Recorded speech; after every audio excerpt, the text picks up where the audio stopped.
Hello and welcome to all of you in geography class. हम लोग भारत के भौतिक विभाग पर चर्चा कर रहे हैं। हमने ये जाना था कि उच्चावच विभिन्नता के आधार पर इन 5 भौतिक इकाइयों में बांटा जाता है।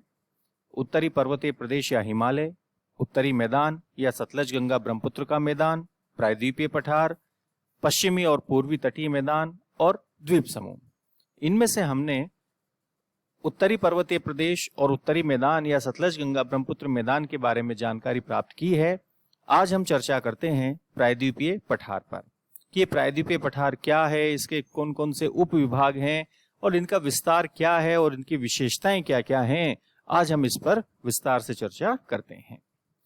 जैसा कि हमने जाना था कि ये जो भारतीय भाग है जिसको कि हम प्रायद्वीपीय पठार के नाम से जानते हैं, ये उस प्राचीन गोंडवाना लैंड का भाग है जो पेंजिया के अंतर्गत जुड़ा हुआ भाग विद्यमान था। इस रूप में ये विश्व का प्राचीनतम पठार है क्योंकि ये प्राचीन गोंडवाना लैंड का भाग रहा है। ये जो पठार है ये त्रिभुजाकार रूप के अंदर भारत के सर्वाधिक क्षेत्रफल में लगभग 16 लाख वर्ग किलोमीटर क्षेत्रफल में 600 से 900 मीटर की औसत ऊंचाई पर विस्तृत है। इसका जो आधार है यानी कि ये त्रिभुजाकार रूप में है, जिसके कारण से इसका आधार उत्तर में अरावली, कैमूर, राजमहल और शिलोंग की पहाड़ियां हैं, तो इसका शीर्ष दक्षिण में कन्याकुमारी है। इस पठार का ढाल दक्षिण और दक्षिण पूर्व की तरफ है। यही कारण है कि भारत की अधिकांश नदियां पूर्व की ओर बंगाल की खाड़ी की ओर प्रवाहित होती हैं। इस पठारी भाग पर विभिन्न पर्वत पाए जाते हैं, जिसके कारण से यह पठार कई छोटे छोटे पठारों में भी विभाजित हो गया है, जिसे हम उप विभागों में बांट करके इनका अध्ययन करते हैं। यहाँ हम भारत के इस मानचित्र में इस बात को भली भांति समझ सकते हैं कि ये जो हमारा प्रायद्वीपीय पठार जो कि त्रिभुजाकार आकृति में है, इसका आधार तो उत्तर की ओर है, वहीं इसका जो शीर्ष है ये दक्षिण की ओर विद्यमान है। इस पठारी भाग के अंतर्गत ये जो विभिन्न प्रकार की पर्वत श्रेणियां हैं, चाहे वो अरावली हो, विंध्यन हो, सतपुड़ा हो, इन सभी पर्वत श्रेणियों की उपस्थिति के कारण से ये पठारी भाग कई छोटे छोटे पठारों के अंतर्गत बट गया है। इस पठारी भाग को अध्ययन की दृष्टि से 2 अलग अलग भागों के अंतर्गत बांटा जाता है। पहला भाग इसका कहलाता है वो है सेंट्रल हाईलैंड्स यानी कि मध्य उच्च भूमि। इस मध्य उच्च भूमि के अंतर्गत मालवा पठार शामिल है, बुंदेलखंड का पठार, बघेलखंड का पठार और छोटा नागपुर का पठार इसके अंतर्गत शामिल किए जाते हैं मध्य उच्च भूमि यानी कि सेंट्रल हाईलैंड्स के अंतर्गत। वहीं इसका जो दूसरा भाग है जिसे कि हम डेक्कन प्लेटू या दक्कन का पठार के नाम से जानते हैं, इसके अंतर्गत डेक्कन ट्रेप यानी कि लावा पठार, वहीं दूसरे बात इसके साथ साथ पश्चिमी घाट, वेस्टर्न घाट और ईस्टर्न घाट अर्थात पूर्वी घाट, इसके अलावा जो इसी पूर्वी घाट का भाग जो है जो कि उत्तर पूर्व की ओर शिलोंग के पठार के रूप में भी विद्यमान है, वो भी इसके अंतर्गत शामिल किया जाता है। अर्थात अध्ययन की दृष्टि से इस प्रायद्वीपीय पठार को हम 2 भागों के अंतर्गत बांटते हैं, central highland and Deccan plateau. इन 2 भागों के अंदर बांट करके इसका अध्ययन किया जाता है।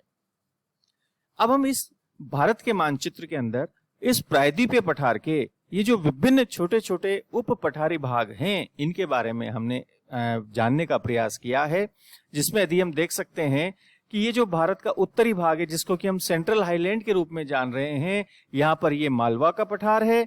इस मालवा के पठार के साथ साथ ये बुंदेलखंड का पठार है, वहीं ये बघेलखंड का पठार आ गया और यहाँ पर ये छोटा नागपुर का पठार विद्यमान है और शिलोंग का पठार भी इसी प्रायद्वीपीय पठार का भाग माना जाता है।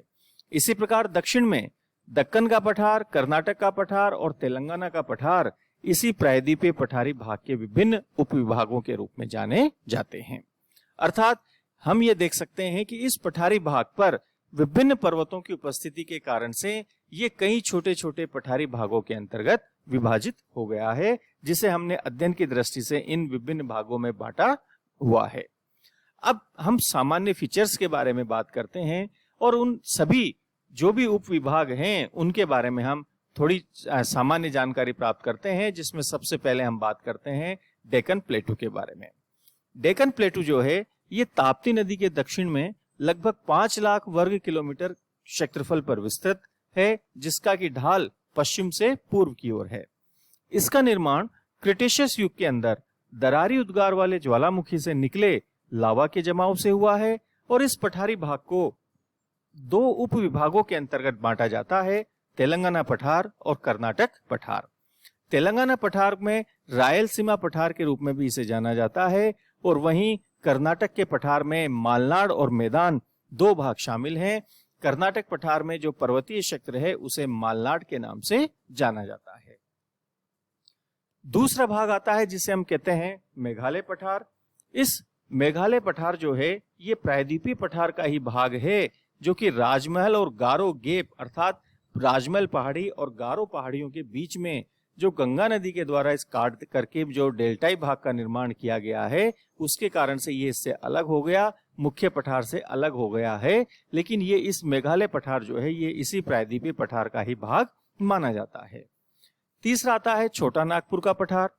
ये पठार झारखंड राज्य में स्थित है और ये पठार खनिजों का भंडार कहलाता है।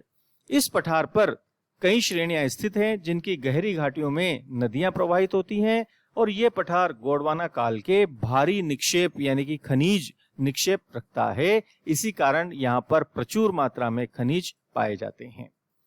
मालवा पठार, इस पठार का विस्तार दक्षिण पूर्वी राजस्थान और मध्य प्रदेश में है जो कि अरावली और विंध्याचल श्रेणी के बीच में विद्यमान है।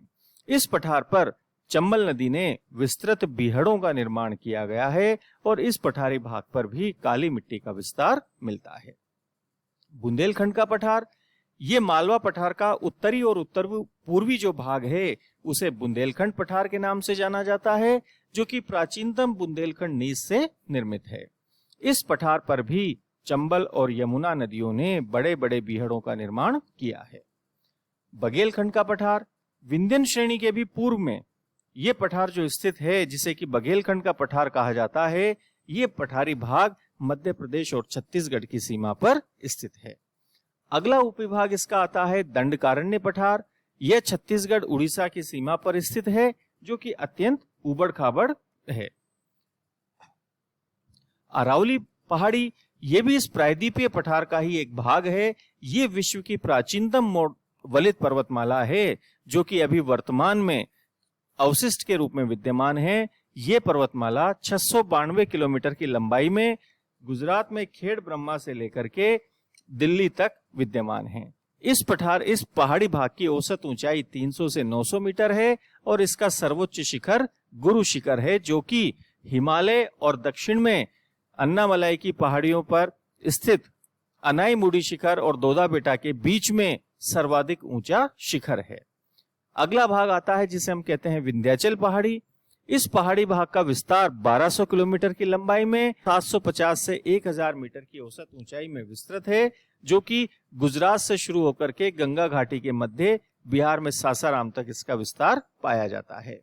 इस श्रेणी में अमरकंटक सर्वाधिक ऊंची चोटी है जिसकी ऊंचाई 1048 मीटर है। ये पहाड़ी भाग गंगा नदी क्रम को दक्षिण भारतीय नदी क्रम से अलग करता है। ये इस पहाड़ी भाग की सबसे प्रमुख विशेषता है कि यह गंगा नदी क्रम को दक्षिण भारतीय नदी क्रम से अलग करता है, अर्थात इस रूप में ये भारतीय महान जल विभाजक रेखा का एक भाग के रूप में विद्यमान है। अगला भाग आता है जिसे हम कहते हैं सतपुड़ा पहाड़ी। यह पहाड़ी भाग 900 किलोमीटर की लंबाई और 760 मीटर की औसत ऊंचाई में ब्लॉक पर्वत के रूप में विद्यमान है जिसके उत्तर में नर्मदा और दक्षिण में ताप्ती नदी की दरार घाटियां स्थित है। धूपगढ़ इसका सर्वोच्च शिखर है।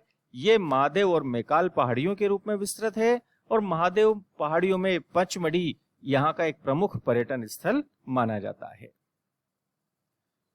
पश्चिमी घाट, ये भी इस प्रायद्वीपीय पठार का जो अपर्दित खड़ा कगार है वो इसे हम पश्चिमी घाट के रूप में जानते हैं।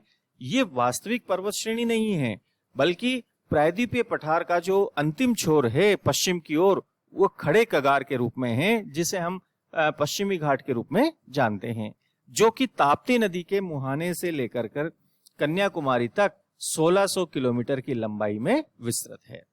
इस पश्चिमी घाट को पार करने के लिए 4 प्रमुख दर्रे हैं जहां से सड़क मार्ग निकाले गए हैं। इनमें पहला है थाल घाट, जो कि नासिक और मुंबई को जोड़ता है। दूसरा है भोर घाट, जो कि मुंबई और पूना को जोड़ता है। पाल घाट, जो कि कोयम्बटूर और कोचीन के बीच विद्यमान है। और सिनकोट, जो कि त्रिवेंद्रम और मदुरई के बीच में विद्यमान है। इस पूर्वी घाट और पश्चिमी घाट पर्वत के मिलन स्थल पर नीलगिरी पहाड़ी स्थित है और इसी नीलगिरी के दक्षिण में अन्नामलाई की पहाड़ी और उसी के पास में इलायची की पहाड़ियां स्थित हैं। इस पश्चिमी घाट को हम सहयाद्री की पहाड़ियों के रूप में भी जानते हैं। अन्नामलाई की पहाड़ी पर अनाईमुडी चोटी, जिसकी ऊंचाई 2695 मीटर है, जो कि दक्षिण भारत की सर्वाधिक ऊंची चोटी है। यह अनाईमुडी हिमालय के बाद में भारत की सर्वाधिक ऊंची पर्वत चोटी जानी जाती है। इस पालनी की पहाड़ियों पर कोड़ई कैनाल नाम से पर्यटक स्थल स्थित है। वहीं दोदा बेटा, जो कि 2637 मीटर ऊंची है, ये नीलगिरी की सबसे ऊंची चोटी है और ये दक्षिण भारत की दूसरी सर्वाधिक ऊंची चोटी है। और दक्षिण भारत का एक प्रसिद्ध पर्यटन स्थल ऊटी नीलगिरी की पहाड़ी पर ही स्थित है। पूर्वी घाट, यह पूर्वी घाट भारत के पूर्व भाग के अंदर इस पठारी भाग का पूर्वी छोर है, जो कि 1300 किलोमीटर की लंबाई और 615 मीटर की औसत ऊंचाई के अंदर उड़ीसा से तमिलनाडु तक खंडित रूप के अंदर स्थित है। यह पठारी भाग का पूर्वी छोर लगातार रूप में विद्यमान नहीं है, क्योंकि इसे नदियों ने अनेक स्थानों पर काट दिया है, जिससे कि यह श्रेणी लगातार रूप में न होकर के खंडित रूप में पाई जाती है। इसमें विशाखापट्टनम चोटी इसकी सर्वाधिक ऊंची चोटी है और महेंद्रगिरी इसकी दूसरी सर्वाधिक ऊंची चोटी के रूप में जानी जाती है। ये बात थी प्रायद्वीपीय पठार के बारे में, कि जिसके अंतर्गत हमने ये जाना था कि प्रायद्वीपीय पठार का अध्ययन दो भागों में बांट करके मध्य उच्च भूमि और प्रायद्वीपीय पठार दक्षिण का पठार के रूप में बांट करके हम इसका अध्ययन करते हैं। और विभिन्न पर्वतों की उपस्थिति के कारण से जो इसके उपविभाग हैं, उनकी भी एक सामान्य जानकारी हमने यहाँ पर प्राप्त की है। अब आप इसी प्रकार हमारे साथ बने रहिएगा। हम अपनी अगली क्लास के अंदर जो भारत का जो चौथा प्रायद्वीपीय भाग है, द्वीप समूह, और उसके साथ साथ पूर्वी और पश्चिमी घाट तटीय मैदान, हम इनके बारे में भी जानकारी हमारी अगली क्लास के अंदर प्राप्त करेंगे। Thank you very much.